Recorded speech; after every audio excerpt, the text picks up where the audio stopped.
Hello viewers, good evening. இப்போ எங்கே போகிறோம்னா ஏர்போர்ட்டுக்கிட்ட இருக்கிற திரிசூலநாதர் கோயிலுக்கு தான் இப்போ போயிட்டுருக்கோம்.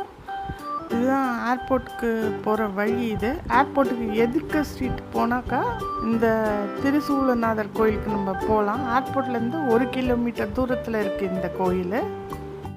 இந்த கோயில் பார்த்திங்கன்னா 1200 ஆண்டுகள் பழமை வாய்ந்த திருக்கோயில்.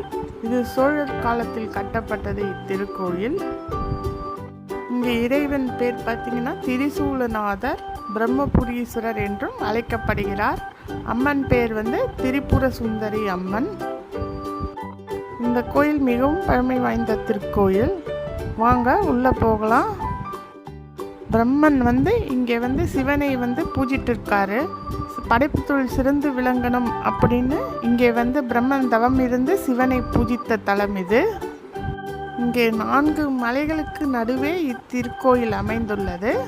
4 மலைகள் இங்கு 4 வேதங்களாக குறிக்கப்படுகின்றன. பிரம்மா அதற்கு நடுவில் இங்கே சிவனை பூஜித்திருக்கிறார்.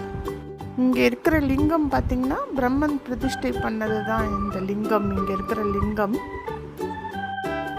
இந்த கோயிலில் இருக்கிற இன்னொரு விசேஷம் என்னன்னு பார்த்திங்கன்னா, இங்கே இருக்கிற விநாயகர் பாம்பை பூநூலாக போட்டு இருக்கிறாரு. அதனால் இங்கே விநாயகருக்கு நாம் அர்ச்சனை செய்தால் கேது தோஷம் இருந்தால் நீங்கும் என்று சொல்லப்படுகிறது. இந்த கோவிலில் பெருமாளுக்கும் தனி சன்னதி உள்ளது. இங்கே பார்த்திங்கன்னா ஐயப்பனுக்கும் தனி சன்னதி உள்ளது. முருகன் இங்கே வள்ளி தேவி யானையுடன் காட்சியளிக்கிறார்.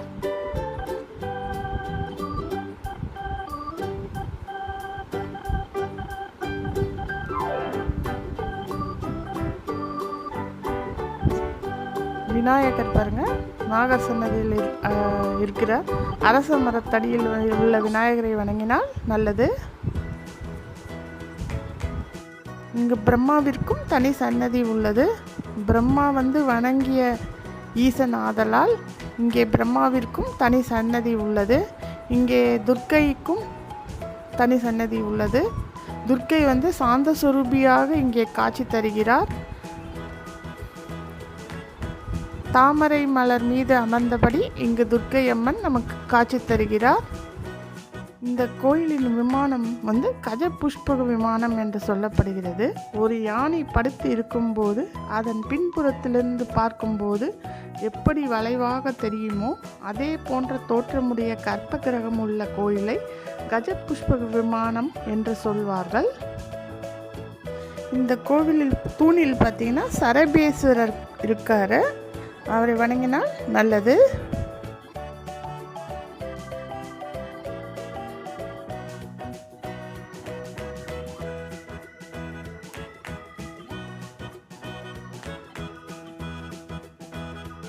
இந்த கோயிலில் பார்த்திங்கன்னா பங்குனி உத்திரம் அப்போ திருக்கல்யாணம் ரொம்ப சிறப்பாக இங்கே நடைபெறும். இங்கே பார்த்திங்கன்னா திருக்கார்த்திகை, ஆருத்ரா தரிசனம், சிவராத்திரி அன்னைக்கு விசேஷ பூஜைகள் நடைபெறும். சிறப்பான வழிபாடு அன்றைக்கு இங்கே நடைபெறும்.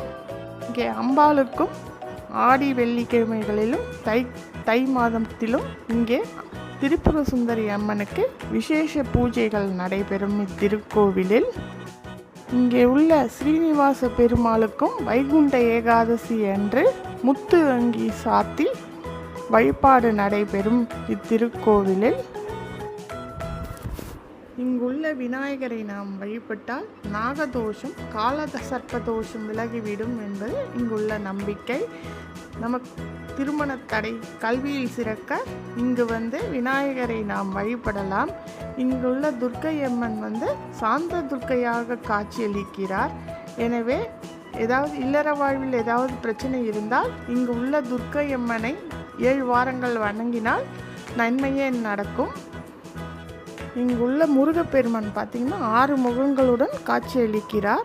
மயில் மீது அமர்ந்தபடி இங்கு காட்சியளிக்கிறார். மயில் அப்படியே தரையில் இறங்குற மாதிரி இருக்கும். இங்கே இருக்கிற மயில்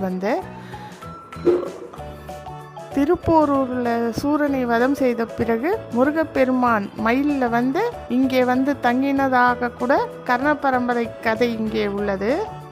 இங்கே உள்ள அம்மனின் சிலையில் பார்த்திங்கன்னா கட்டை விரல் சேதமடைந்து விடுகிறது. இங்கு உள்ள அர்ச்சகர்கள் அந்த சிலையை எடுத்து வேறு இடத்திற்கு வைத்து விடுகிறார்கள். அம்மன் அந்த அர்ச்சகரின் கனவில் தோன்றி அதே சிலையை அங்கே வைக்குமாறு கூறுகிறாள். அந்த உடைந்த கட்டை விரல் இடத்தில் தங்கத்தினால் செய்த கட்டை விரலை இங்கு வைத்திருக்கிறார்கள். இங்கு உள்ள திரிபுர சுந்தரி சமேத திரிசூலநாதரை வணங்குவோம். வாழ்வில் நன்மை மலரட்டும். நன்றி, வணக்கம்.